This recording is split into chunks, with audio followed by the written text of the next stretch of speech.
E aí, galera, sejam muito bem-vindos a mais um episódio do Vida de Dev.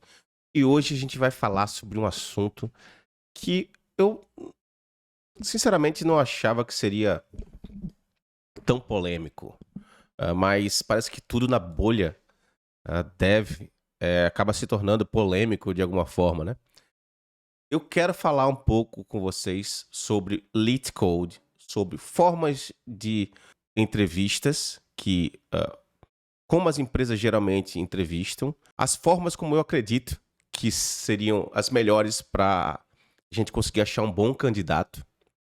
Lembrando que na empresa que eu trabalho hoje, eu faço parte de do processo de contrato, né, de contratação. Lá na empresa, todo mundo, na verdade, faz parte desse processo. Então, todo mundo não é obrigado, mas assim, todo mundo é incentivado a participar do processo de contratação. Seja fazendo entrevista com as pessoas, seja revisando o código. Então, eu quero falar um pouco sobre isso, mas vamos ver o vídeo do Prime Agent, que ele tem alguns pensamentos que são parecidos com o meu, e eu vou construir o meu argumento a partir do que ele está falando também. Então vamos lá. Vou dar o play aqui. Ele publicou no tweet isso aqui, que deixa eu tirar essa legenda rapidinho. Ele publicou no tweet que Leet Code é mediano. O que ele quis dizer com isso? Ele vai explicar, mas eu vou dar logo o gist para vocês. Ele quis dizer que não, na cabeça dele, a gente não acha não é a parte mais importante de uma entrevista de emprego o cara se dá 100%, resolver 100% o problema que é proposto para ele. E não necessariamente isso vai fazer com que ele realmente seja contratado. Então, às vezes o cara pode realmente solucionar o problema e mesmo assim não ser contratado. E existem coisas que talvez sejam mais importantes. E ele vai falar aqui. Eu não concordo com algumas. Acho que existem outras coisas também mais importantes que as pessoas muitas das vezes relevam. E eu quero falar um pouco também sobre isso. Vamos ver aqui. É pequenininho o vídeo, 2 minutos. About exactly kind of what's going on here and what do I mean by Leet Code is mid. Well, okay, so something you need to understand is that I am doing hiring at Netflix. I've done a lot of interviews in the past, and I'll tell you one thing that has changed a lot over the last 10 years, which is our industry doesn't put as much emphasis on deep, hard technical problems as much as I've seen a lot lately, just basic data structure problems. And so a good piece of advice is to understand basics data structures. Instead of doing these really, overly complex, annoying edge casing, Leet Code problems that could never be done in an interview, understand exactly what a linked list, array list, doubly linked list, like the differences between... Deixa eu falar só uma questão sobre isso que ele falou. Hoje em dia, falar que você precisa entender as estruturas de dados básicas, entender como elas funcionam. Eu vejo muita gente falando, mas eu tenho que aprender árvores, eu tenho que aprender linked lists, eu tenho que aprender blá, blá, blá, blá, blá. Claro, cara, que você tem que aprender. Tipo, mano, tem que aprender. E velho, você é um programador ou você é sei lá, cara. O que acontece é que eu vejo que a maioria das pessoas hoje... Fala a maioria, tá? Eu tô sendo... não é o correto, não é a maioria. Mas o que acontece é que eu vejo muito por aí a galera que conhece o framework. Muita gente, principalmente a galera de JavaScript, conhece o React. O cara... E outra, não é que o cara é expert no React, não. Entende as entranhas do React, não. Ele aprendeu React. E é isso que ele sabe, cara. E mano, não é assim. Um programador, ele não é programador de framework, cara. Programador é um cara... Programação é uma profissão. Você aprende a programar. Você não aprende a programar num framework. Você não aprende a programar numa linguagem. Você aprende a programar. E aí você vai programar numa linguagem hoje, numa linguagem amanhã, num framework hoje, num framework amanhã. Mas você não sabe o básico da programação. Eu não tô dizendo que você tem que ser super fera, não. E ter decorado tudo e saber tudo certo. Não. Porque parece que hoje em dia tá cada vez mais difícil, né? Das pessoas saberem isso. Eu não tô dizendo isso. Não é que você tem que dar um curso de estruturas de dados ou de algoritmos, não. Mas não saber nada. Não se importar em estudar. Não se importar em entender. Achar que, mesmo não sabendo, você ainda merece ganhar um salário de 20 mil reais por mês. Você tá vivendo no mundo da lua, cara. Vivendo no mundo da lua. E aí, chega no ponto que eu vou deixar ele continuar aqui, mas chega no ponto do porquê eu acho que LeetCode também é mediano, mas ainda acaba sendo necessário. Vamos lá. Graph, tree, depth first, breadth first, search, a heap, how to use a heap, when to use a heap. Just know your basic data structures, and you can go into almost any interview and do fairly well because most problems break down to one of those few data structures. Now, second, also, what I mean by this is that people think that that's the most important part of getting a job is nailing that one super technical part of your interview. I'll tell you this much is that having a good project, having things built in public, that will do so much more to attract the eye of employers than having yourself completing like 900 lead code problems. Because here's the deal. You have 900 lead code problems completed. Hey, guess what? Congratulations. No one sees it. Nobody cares. But you know what? You have a good project that has like 800 stars on it because you saw a need, you built it, you maintained it, you communicated. That right there is 1,000 times more likely to be relevant in. Pronto. Aí ele toca num ponto que é importante. Você realmente ter projetos é muito mais importante do que você ser fera no LeetCode ou qualquer HackerRank, qualquer um desses aí. Você ter construído projetos. Olha só, quando alguém está querendo contratar você, a pessoa na verdade não quer contratar você, ela quer contratar alguém. Você quando entra no bucket, né, no bolo da galera que está mandando currículo, você tem que ter algo para se destacar. Se você não tiver algo para se destacar, você vai acabar sendo. Pode ser que você passe, pode ser que você não passe. Porque essa primeira etapa, se você. Porque assim, se você tem quem indique, já é massa. Já pula uma grande etapa. E geralmente a gente acaba conseguindo emprego assim, tendo alguém que indique. E eu já vou chegar nesse ponto do ter alguém que indique, tá? Mas vamos supor que você não tenha ninguém que indica você. Você tem que entrar no meio de todo mundo. Você vai junto com todo mundo naquele mar de currículos. Tem empresa hoje que nem é o ser humano mais que rejeita os currículos. Então, às vezes, a máquina rejeita o currículo porque não está nem formatado.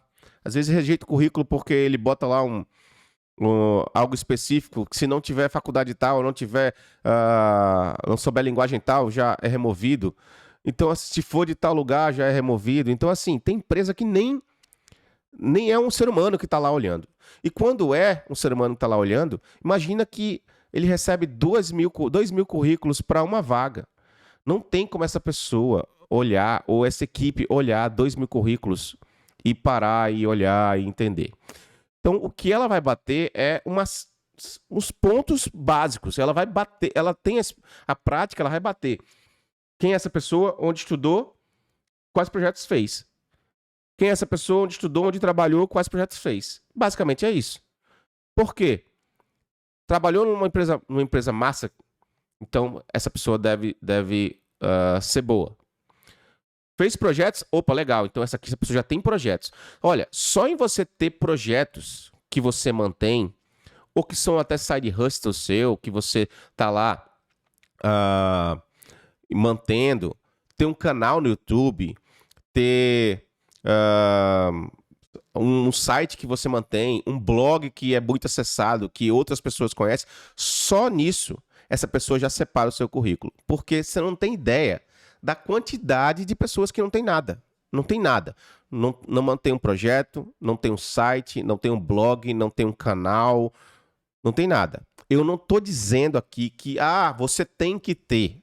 Eu não estou dizendo isso. E assim, tem outra coisa também. Tem muita gente que acha que... Lógico que eu não estou dizendo que quem tem é melhor do que quem não tem. Eu não estou dizendo isso. Porque muitas das vezes não é a realidade. A realidade é que às vezes o cara é muito bom e não tem nada. O cara simplesmente não quer ter nada ligado com que ele tenha que manter fora do trabalho dele. Eu não estou dizendo isso, que o cara que quem tem é melhor. O que eu estou dizendo é o seguinte: você vive num mundo de concorrência. Infelizmente, a gente vive no capitalismo. O capitalismo é concorrência, concorrência ferrenha. Então, se você está buscando um emprego, você está disputando com outras pessoas. Se você pensar direitinho, o que você puder ter para se distanciar do bolo, para ficar acima do resto da galera, melhor para você. Então, o que você puder fazer para poder se destacar, melhor. Então, ter um projeto é sim um destaque, você se destaca. Se você tiver um canal no YouTube que fala sobre coisas técnicas, é um destaque, porque quando a pessoa te separar daquela primeira etapa para a próxima etapa, a outra pessoa que for olhar o seu currículo já é uma pessoa mais técnica e ela vai observar essas outras coisas também.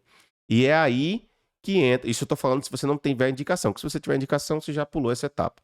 Mas é aí que entra o grande lance do Lit Code. Eu não gosto, não sou a favor, não acho que é a melhor forma de entrevistar uma pessoa. Porém, e aí eu vou dizer também qual é a forma que eu acho melhor daqui a pouco. Mas eu quero dizer o seguinte sobre o Lit Code. A gente tem visto tanta gente que não se dedica em aprender o básico de uma estrutura de dados. Resolver alguns algoritmos, resolver alguns problemas básicos. Pelo menos para praticar, para poder entender da linguagem que ele trabalha. A gente tem visto tantas pessoas que são programadores de framework, que tem um Lit Code tem um problema de Lit Code para essas pessoas resolverem, já ajuda no processo seletivo da empresa, que vai tirar ali, ela quer uma pessoa só, ela recebe 2.000 currículos, ela filtra para 500 pessoas. Das 500, ela manda um Lit Code para essas pessoas, manda um problema desse de código, e dessas 500 vai cair para 200, 100. Aí você pode argumentar, mas aí ela pode perder altos candidatos. Mas, mano, claro, ela pode perder altos candidatos. Mas você tem que entender o seguinte: quando você está no processo seletivo, você tem que se preparar. Então não adianta você dizer, eu sou bonzão, mas eu não estou preparando para o processo seletivo. O processo seletivo é desse jeito. Eu gostaria que não fosse, mas ele é desse jeito. Então, se você é realmente bom, você não vai precisar se matar de estudar, você vai precisar treinar alguns problemas para poder resolver um problema. Então, assim, por que é bom esse problema? Inclusive, o Prime Aging fala isso num vídeo que eu concordei muito. Existe ele fala o seguinte: existe um aperto de mão secreto. E o Lit Code é mais ou menos isso. É o aperto de mão secreto. É você saber o aperto de mão. Qual é? Para passar para a próxima fase. Então, é você treinar para resolver o problema para chegar na próxima fase. E aí, na próxima fase, é realmente a parte que importa. É o profissional que você é. Que tipo de pessoa você é. Que tipo de projetos você fez. Que tipo de projetos você já participou em empresas. E essa parte é a parte que importa. O Lit Code ele é para filtrar. Eu não sou a favor, mas o Lit Code ele é para filtrar. Então, eu acho que você tem que, sim, estudar problemas de algoritmos para tentar passar nessas vagas de emprego. Por quê? Porque geralmente as pessoas não têm quem indique. E como é que a gente consegue quem indique a gente? Aí é que está o pulo do gato. Você consegue ser indicado quando você participa de comunidades, quando você participa de meetups, quando você faz palestras, quando você faz vídeos para o YouTube, quando você vai para eventos, quando você participa de meetups online, quando você está em grupos de programação, quando você está ajudando as pessoas nesses grupos. Então, quando você se faz conhecer, quando você está lá se fazendo conhecer para essas pessoas podem, inevitavelmente, ou até pode de alguma forma, é evitável, mas elas podem até se tornar seus amigos. Se tornando seus amigos, essas pessoas podem indicar você. Assim como você pode também indicar elas. E é assim que você consegue uma indicação. Esse processo demora um tempo, não é construído em um mês. Você tem que fazer isso sempre durante muito tempo. Geralmente você vai expandindo essa sua a quantidade de pessoas que você conhece. Você vai começar localmente e vai expandindo conforme você vai fazendo palestras, fazendo vídeos, fazendo cursos, tentando ajudar as pessoas. É assim que a gente consegue indicação. Se você não tem nada disso, você tem que estar lá preparado para seja lá qual for o processo de entrevista. Beleza? Agora eu vou falar como é que eu acho que é o processo que eu acho que é mais humano, né? Você tem uma vaga. Vai receber 3.000 currículos para essa vaga. Essa etapa, a pessoa que vai realmente filtrar os currículos, ela vai olhar quem é esse cara, quem é essa pessoa, quem é essa homem, mulher, quem é essa pessoa, onde trabalhou. E aí uma coisa que importa muito, e eu já vi falarem isso, é se a pessoa trabalhou durante muitos anos nas empresas. Se ela pula muito de empresa, isso já é visto como um sinal ruim. Não me culpe por isso, eu sou só um mensageiro. Então, isso é uma coisa. Segunda coisa que ela vê, se essa pessoa tem projetos, se ela tem um site, se ela mantém algum projeto, se ela mantém alguma coisa open source, se ela tem um canal, se ela fala sobre alguma coisa, se ela fez apresentações, se ela participou se ela palestrou em algum evento, isso também já vai levar você, tirar você do meio do bolo, destacar você. Você se destacou, então essa pessoa vai selecionar o seu currículo.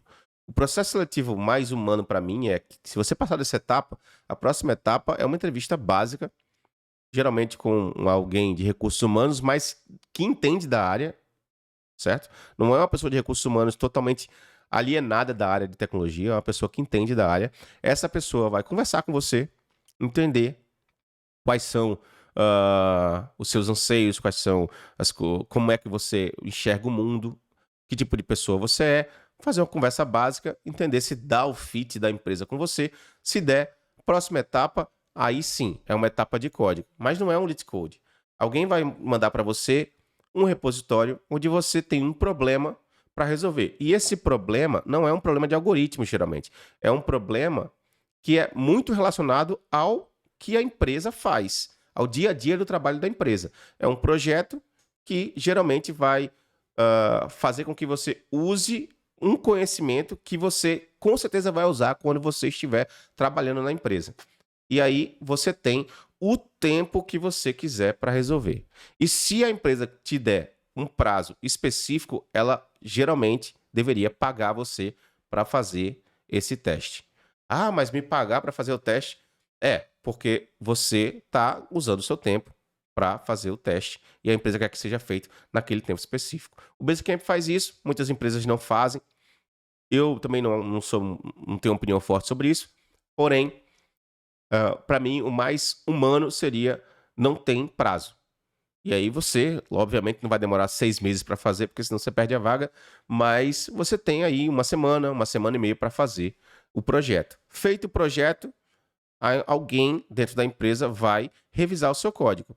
Código revisado, aceitável, está bom, está relativamente bom o que você fez, vai para uma próxima etapa, e essa etapa é a etapa que você vai conversar com as pessoas que trabalham na área de engenharia, na área da empresa de tecnologia, que você vai acabar lidando com elas dia a dia se você entrar na empresa. E nesse momento, essas pessoas vão querer ver se você realmente tem um conhecimento sobre aquilo que você disse que tinha, vão discutir o código que você fez para ver se você realmente tem noção do que você fez. Talvez até faça algumas perguntas. Se a gente mudar isso, se a gente mudar aquilo, o que você faria? Se no caso a gente tivesse um requisito diferente, como é que você iria solucionar esse requisito diferente? Por que aquelas pessoas perguntam isso? Não para que você responda corretamente, mas porque elas querem entender se você consegue ter uma linha de pensamento e chegar a uma solução. Pode ser até errada, mas que você chegue na solução.